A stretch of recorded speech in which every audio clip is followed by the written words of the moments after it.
Voilà, frères et sœurs. Alors, nous avons parlé de la bête et maintenant nous allons continuer. Nous allons voir la deuxième bête ici qui représente celui qu'on appelle le faux prophète.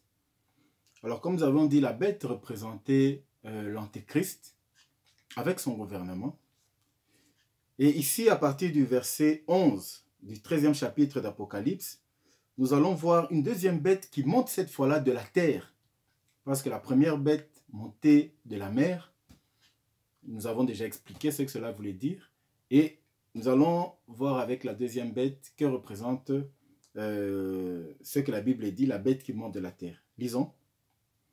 Puis je vis monter de la terre une autre bête qui avait deux cornes semblables à celles d'un agneau et qui parlait comme un dragon. Or, alors, voilà quelque chose de surprenant. La première bête, on dit qu'elle montait de la mer. Et nous avons dit que la mer représentait tous ces hommes qui ont rejeté Dieu. Ici, on nous dit que la deuxième bête monte de la terre. Mais que représente la terre? Nous avons déjà dit, c'est d'abord des gens qui ont cette croyance en Dieu et qui marchaient selon l'homme ancien. Ça, nous avons déjà vu. Mais nous comprenons que la deuxième bête va sortir du milieu des croyants, du milieu des gens qui croient en Dieu ou qui croient en un autre Dieu, mais qui ont la croyance, qui ont cette foi. Ils peuvent avoir la foi au véritable Dieu ou alors à un autre Dieu ou à un faux Dieu, mais ils ont la foi en quelque chose. Mais c'est de là que va sortir la deuxième bête, qu'on va appeler le faux prophète. Et nous allons vite comprendre pourquoi. Puis je vis monter de la terre une autre bête qui avait deux cornes semblables à celles d'un agneau. Quand on parle de l'agneau, semblable à celle d'un agneau, directement on voit Jésus-Christ, qui est l'agneau immolé. Et nous savons déjà comment le diable fonctionne, donc il fait la copie. Donc il va copier ce qu'est le Seigneur et il va essayer de s'en accaparer pour séduire le peuple et pour amener le peuple, pour amener des gens dans la perdition. Et ici, on nous dit qu'il avait deux cornes comme des cornes d'un agneau. Et la Bible nous révèle que celui qui vient, il est croyant. En fait, il fait croire aux gens que c'est un homme qui croit en Dieu. C'est un homme qui a vraiment la foi. Et il se fait passer pour l'agneau. Donc, c'est-à-dire un messie. Mais ce prophète-là, c'est un prophète. La Bible nous dit qu'il avait deux cornes semblables à un agneau, mais il parlait comme un dragon. Et qui est le dragon? Le dragon, nous avons déjà vu, c'est Satan lui-même. Alors, que veut dire ce texte? Donc, celui qui sort de la terre, celui qui sort du milieu de croyants, qui veut émerger dans le milieu de croyants, qu'est-ce qu'il va faire? Il viendra avec les deux cornes qui représentent donc deux rois. Donc il parle de lui-même et donc le règne qu'il a donné à, la royauté de l'antéchrist qui domine sur lui et la royauté de Satan lui-même qui domine sur lui. Donc il a ces deux royautés sur sa tête. On a dit qu'il a deux cornes, mais il ressemble à un agneau. D'apparence, c'est quelqu'un qui vient avec des messages, des prophéties, des choses qui vont attirer le monde, qui vont faire croire qu'ils vont vers un homme qui croit en Dieu et qui veut les amener pour le salut. Mais la Bible nous dit que bien qu'il avait l'image d'un agneau, la voix, quand il parlait, c'était la voix du dragon. C'est-à-dire, derrière lui, tout ce qui sort, ses pensées, tout ce qui sort de lui, c'est sous l'impulsion du diable lui-même. Non, il s'est déguisé en agneau, mais derrière cet agneau, c'est le diable qui est en train d'agir en lui. Mais lui, maintenant, son champ d'action, ça ne sera pas dans les nations, mais ça sera, oui, à travers les nations, mais précisément tous ceux qui ont la croyance en Dieu, tous ceux qui croient en Dieu, tous ceux qui veulent avoir de l'espérance en Dieu. Alors, lui va se lever du côté religieux pour ramener maintenant les gens vers une croyance, mais cette croyance va se diriger vers qui? Est-ce que ça sera vers le vrai Dieu ou alors vers le faux Dieu? Mais lorsqu'on lit déjà sa description, on comprend qu'il parle. Il parle comme un dragon, c'est-à-dire que la voix qui sort derrière, l'idée qui est derrière lui, les pensées sont les pensées du diable lui-même. Et nous continuons. Elle exerçait toute l'autorité de la première bête. Donc, la deuxième bête exerce l'autorité de la première bête, c'est-à-dire le faux prophète. Il sera sous l'autorité de l'antéchrist. Il va exercer toute l'autorité de la première bête qui représente l'antéchrist en sa présence, et elle faisait que la terre et ses habitants adoraient la première bête dont la blessure mortelle avait été guérie. Alors nous avons déjà dit que la blessure mortelle, la tête qui a été guérie de cette blessure mortelle, il s'agit de ce dernier royaume, ce royaume où toutes les nations se sont battues, se sont déchirées, ont voulu s'entretuer les unes les autres, mais à un moment se sont retrouvés encore ensemble et se sont réunis pour former avec l'Antéchrist ce qu'on appelle ce 7e gouvernement mondial depuis l'Égypte. Alors, le faux prophète reçoit l'autorité de la première bête qui est l'Antéchrist et elle va faire, c'est elle qui va entraîner les nations à pouvoir adorer l'Antéchrist. Donc vous comprenez que l'Antéchrist, ce n'est pas lui-même qui viendra dire « adorez-moi ». Non, il sera considéré comme un dieu. Et ce faux prophète, c'est lui qui va pousser maintenant les nations à adorer l'Antéchrist. D'ailleurs, lorsqu'on a parlé de l'Antéchrist, nulle part on a vu que l'Antéchrist a donné la marque du fameux 666 pour que les gens puissent l'adorer. Mais nous allons lire ça ici tout de suite pour comprendre de quoi il s'agit. Alors, au verset 13, elle opérait des grands prodiges, même jusqu'à faire descendre du feu du ciel sur la terre à la vue des hommes. Donc vous voyez les gens qui adorent les miracles. Quand on va dans des fausses églises, ces hommes, qu'est-ce qu'ils font? Ils vont chercher la puissance de Satan. Ils vont dans des lieux occultes pour avoir la possibilité de faire des faux miracles.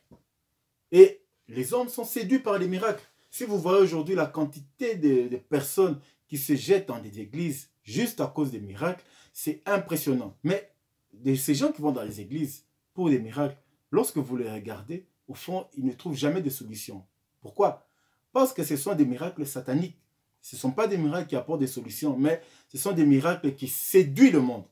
Ça séduit le monde de manière à ce que beaucoup de gens se retrouvent enfermés dans ces fausses églises afin d'être perdus avec Satan. C'est pourquoi lorsque vous vous retrouvez dans des assemblées où on commence avec des faux miracles, des miracles d'origine satanique, vous devez quitter, sinon vous serez perdu, vous serez jeté en enfer avec vos dirigeants. Et ici, la Bible nous dit que le faux prophète aura tellement un pouvoir parce qu'il est sous la puissance de Satan, il est sous la domination du diable, il aura ce pouvoir-là d'opérer des miracles jusqu'à faire descendre le feu du ciel. Et nous savons dans la Bible qu'il y a Élie qui a fait ça. Lorsqu'on voulait l'arrêter, il a demandé, il a prié Dieu, il a commandé le feu du ciel. Et le feu est descendu du ciel pour consumer les soldats qui étaient venus pour l'arrêter. Et la Bible nous dit ici que ce prophète aura cette capacité-là. Et quand les gens verront ça, les gens seront tellement séduits. Ils vont dire, voilà un véritable prophète. Voilà le vrai prophète. Alors les gens seront derrière ce prophète-là. Mais le but du prophète, c'est de les amener à adorer l'Antéchrist. Et qui dit l'Antéchrist? Comme l'Antéchrist est revêtu de la puissance de Satan, en réalité, le faux prophète, son but, c'est de conduire les nations, les tribus, les peuples à adorer Satan. Puisque, n'oublions pas, Satan a voulu se faire adorer depuis longtemps. C'est pour ça qu'il a même été chassé du ciel. Et jusqu'à aujourd'hui, il a toujours cette mission qui se fasse adorer par tout le monde comme un Dieu. Il veut absolument être égal au véritable Dieu. Et le but du faux prophète, c'est de conduire justement les peuples à adorer l'Antéchrist qui est Satan lui-même. Alors, je continue au 14. Et elle séduisait les habitants de la terre par des prodiges qui lui étaient donnés d'opérer en présence de la bête, disant aux habitants de la terre de faire une image de la bête pardon, une image à la bête qui avait la blessure de l'épée et qui vivait. Donc l'image de ce dernier gouvernement, c'est-à-dire le gouvernement de l'Antéchrist maintenant. Ce gouvernement qui va régner, avec à la tête l'Antéchrist, le faux prophète, tellement qu'il va opérer des prodiges, les gens seront tellement séduits. Il y aura des gens, on imagine qu'il y aura des gens qui auront des photos, des images, je ne sais pas quoi, mais tout ce qui est en rapport avec ces faux prophètes et l'Antéchrist, ils auront dans leur maison, ils vont adorer. Ils vont adorer. Ça sera une idolâtrie incroyable. Depuis que le monde existe, il n'y a pas eu d'idolâtrie comme ce qui va arriver. Alors les gens seront dans cette idolâtrie, ils vont se mettre à adorer le faux prophète, à adorer la bête, et jusqu'au point où la bête va exiger aux gens de la terre de pouvoir faire une image de la bête. Donc ils doivent se représenter carrément une image et se mettre à adorer cette image tous les jours. Donc voilà l'idolâtrie. Et vous comprenez que ceux qui auront la parole de Dieu, ceux qui auront ceux qui vont garder la parole de Dieu en ce moment-là, ne vont pas accepter ce genre de choses. C'est pour ça qu'ils seront persécutés. Satan va chercher à les exterminer. Pourquoi? Parce que ces gens vont s'opposer à son royaume. Et évidemment, en tant qu'enfant de Dieu, on ne peut pas se prosterner devant des statues, on ne peut pas se prosterner devant des idoles. Mais là, le faux prophète qui vient, soi-disant, apporter le salut aux habitants de la terre, il va imposer à ces mêmes habitants de pouvoir faire des images de l'Antéchrist et de pouvoir adorer l'Antéchrist comme un dieu. Ce sera des moments terribles, frères et sœurs. Ce sera des moments que le monde n'a jamais connus. Exceptionnels. Pourquoi? Parce que l'Antéchrist, à ce moment, a la domination sur la planète entière. Vous savez, aujourd'hui, on parle du pape, mais à l'heure actuelle, je ne crois pas que le pape ait vraiment la domination sur la terre entière. Bien qu'il ait une certaine influence, mais ça ne sera pas comme à ce moment-là. C'est pourquoi ce gouvernement, cette puissance qui vient, cette puissance de l'Antéchrist sera tellement élevée que toutes les nations seront derrière. Nous avons lu, les nations seront en train de dire, mais qui est comme la bête? Qui peut résister comme la bête? Qui est comme toi? Qui peut combattre contre elle? Parce que les gens seront tellement séduits. Tellement le monde sera dans la séduction, tellement le diable va envahir le monde, les gens seront complètement envahis par la puissance de l'ennemi. Et ils vont se mettre à adorer l'image de la bête. Et elle fit que tous, petits et grands, riches et pauvres, libres et esclaves, reçussent une marque sur leur main droite et sur leur front. Et que personne ne peut acheter ni vendre sans avoir la marque, le nom de la bête ou le nombre de son nom. Nous allons parler de la marque sur la main droite et sur le front. C'est vrai, il y a beaucoup de théories qui nous disent que ça sera une puce électronique, une puce qui va faire en sorte que ça permet aux gens d'acheter, de vendre. Oui, cela est vrai, on ne peut pas douter là-dessus. Mais la marque dont il s'agit ici, que représente vraiment la marque, ce qu'on appelle la marque de la bête. Donc une marque sur la main droite ou sur le front. En dehors de ce qui sera mis en pratique, c'est-à-dire les puces ou quelque chose d'autre, nous ne savons pas exactement ce que ça sera. Mais que représente véritablement la marque? Mais pour ça, nous devons lire un texte. Parce que nous rappelons encore que le diable ne fait que copier ce que Dieu fait et il le met à son avantage. Parce que lorsqu'on parle d'une marque sur le front et sur la main droite, qui a dit ça pour la première fois? C'est notre Dieu qui l'a dit. Ce n'est pas Satan. Ce n'est pas le diable. Le diable n'a fait que copier. Mais nous allons voir quand est-ce que Dieu a parlé de cette marque sur la main droite et sur le front. Et nous allons comprendre pourquoi Satan a copié. Alors nous allons lire dans le livre des Exodes, au chapitre 13. Exode ou Shemot, au chapitre 13. C'est le deuxième livre de la Bible. Shemot chapitre 13. Alors, Exode chapitre 13, à partir du verset 9. Voilà, je lis. Alors ici, c'est l'ordonnance de la Pâque, lorsque Dieu a demandé aux enfants d'Israël de célébrer la Pâque.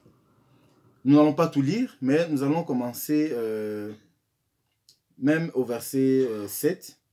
On mangera des pains sans levain pendant 7 jours, et on ne verra point chez toi de pain levé, et on ne verra point chez toi de levain dans toute l'étendue de ton pays. Tu diras alors à ton fils, c'est en mémoire de ce que l'Éternel a fait pour moi lorsque je suis sorti d'Égypte. Alors, écoutez maintenant au verset 9 ce qu'il dit. Ce sera pour toi comme un signe sur ta main et comme un souvenir entre tes yeux, c'est-à-dire sur ton front, afin que la loi de l'Éternel soit dans ta bouche, car c'est par sa main puissante que l'Éternel t'a fait sortir d'Égypte. Alors, nous comprenons, voilà ici, l'Éternel est en train de dire exactement ce qui se dit dans l'Apocalypse, mais il dit ça aux enfants d'Israël. Il leur donne la loi pour célébrer la Pâque, mais il dit que cette loi doit être comme une marque, donc comme un signe sur ta main et sur ton front. Mais nous comprenons directement que ici, il ne s'agit pas d'une invention du diable. Il ne s'agit pas d'une invention de l'Antéchrist, puisque l'Éternel a parlé aux enfants d'Israël, et ici c'est bien avant que Jésus-Christ ne soit sur la terre. Et quand il sortait d'Égypte, il dit que l'instruction que je vous donne doit être comme une marque sur votre main et sur votre front. Qu'est-ce que ça veut dire? Alors j'explique. La marque sur la main, pourquoi? Parce que la main droite, c'est ce qui représente la force, c'est-à-dire tout ce que notre manière d'agir, lorsque nous avons reçu l'instruction de Dieu et que nous voulons la mettre en pratique, nous usons de toute notre force pour mettre la loi de Dieu en pratique. C'est ce qui s'appelle avoir la marque sur la main, c'est-à-dire retenir ce que Dieu a dit, retenir une parole ou une instruction et faire en sorte de toutes ses forces, essayer de mettre la chose en pratique. Ça, c'est avoir la marque sur la main. Et sur le front, pourquoi sur le front? Pourquoi entre les deux yeux? Qu'est-ce qui se cache sur le front? Ici, c'est la pensée. La pensée, le siège de la pensée se trouve sur le front. Et la Bible nous dit que l'instruction que Dieu a donnée aux enfants d'Israël doit être un signe sur le front, c'est-à-dire que de toutes leurs pensées, tous les jours de leur vie, ils doivent penser la loi que Dieu a mis la loi que Dieu leur a donnée. Ils doivent penser à ce que l'Éternel leur a donné. Donc, de toutes leurs pensées, de toutes leurs forces, ils doivent tout faire pour la mettre en pratique. Non, ils doivent accomplir ce que Dieu a demandé de toute leur force, de la force de leurs mains et de toutes leurs pensées. Que leurs pensées puissent tourner complètement vers ce que Dieu a dit. Alors, voilà que cela n'est pas une invention du diable. Donc, la marque sur la main et sur le front, c'est Dieu qui a dit, ce n'est pas le diable. Alors, si on revient maintenant dans l'Apocalypse pour comprendre ce que le faux prophète veut exactement, en disant que la marque de la bête, voilà, lisons les textes. Alors, Apocalypse chapitre 13, c'est au verset 16, voilà. Et elle fit que tous, petits et grands, riches et pauvres, libres et esclaves, reçussent une marque sur la main droite et sur le front. Donc la première marque, avant que ce soit des puces qu'on va implanter aux hommes ou alors autre chose, nous ne savons pas exactement ce que ça sera, mais avant que cela soit fait, la première chose, c'est d'abord que l'homme sur la terre, petits et grands, riches et pauvres, tout le monde ait dans leurs pensées et de toutes leurs forces qu'ils puissent accepter le principe, le règne et les instructions de l'Antéchrist. Ils doivent d'abord accepter. Et celui qui va accepter de toutes ses forces et de toutes ses pensées, celui qui va reconnaître le régime de l'Antéchrist, qui va entrer dans la pratique du règne de l'Antéchrist, de toutes ses forces et de toute sa pensée, voilà ce que représente la marque sur la main droite et sur le front. Donc de toutes tes forces qui représentent la force, la droite représente souvent la force, la puissance. Et lorsque tu vas agir de toute ta force et de toute ta pensée pour être conforme aux normes de l'Antéchrist, pour accepter les lois de l'Antéchrist, accepter les principes de l'Antéchrist, tout ce que l'Antéchrist va mettre en place, accepter son gouvernement de toutes tes forces et de toutes tes pensées, voilà ce que représente la marque sur la main droite.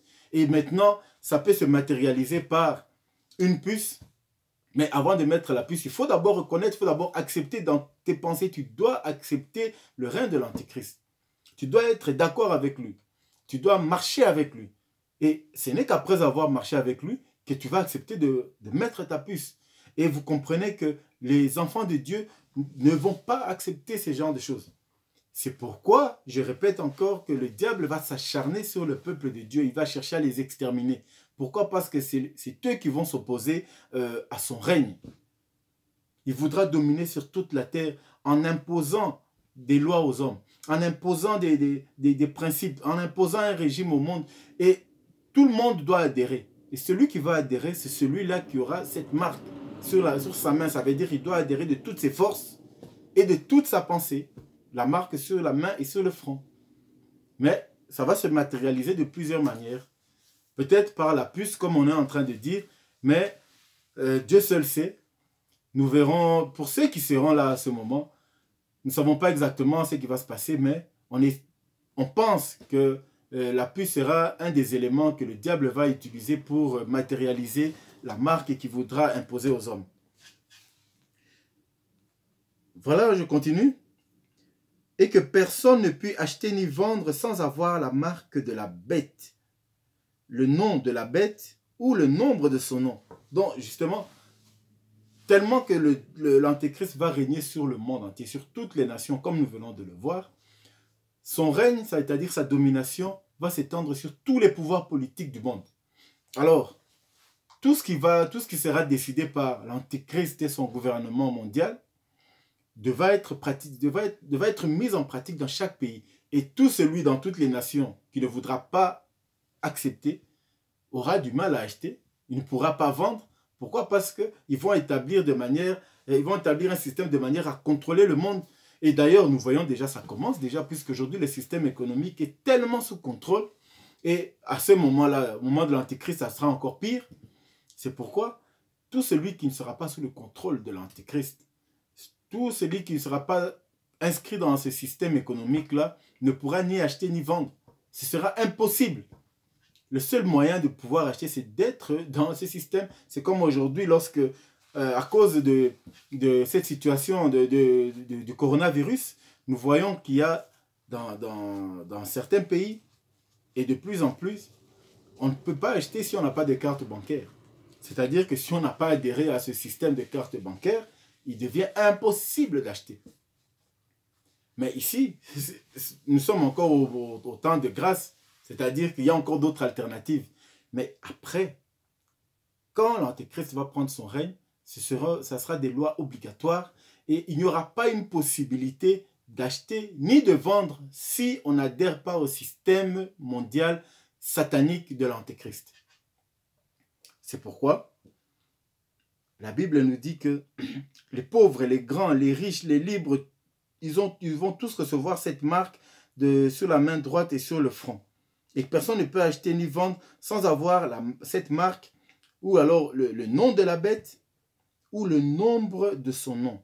Alors le nombre de son nom, ici la sagesse, c'est ici la sagesse que celui qui a de l'intelligence calcule le nombre de la bête, car c'est un nombre d'hommes. Et son nombre est 666. Alors, voilà maintenant celui qui vient imposer le nombre de la bête qui est 666. Mais nous allons décrire exactement que veut dire 666. Mais ça sera dans le prochain cours. Puisque ici, vous avez vu que l'Antéchrist n'avait pas parlé de 666.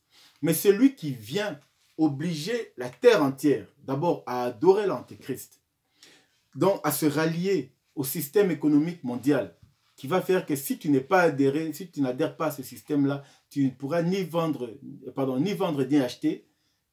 bien sûr, le seul moyen serait d'accepter le système de l'Antéchrist et d'avoir cette marque sur la main et sur le front. Et en plus, la Bible nous dit que c'est lui qui impose le chiffre, le chiffre, comment on appelle le chiffre d'homme, comme la Bible vient de dire, qui est de 666. Mais que représente les 666? Nous allons expliquer en détail dans le prochain enseignement. Comme ça, nous allons comprendre ce que cela veut dire.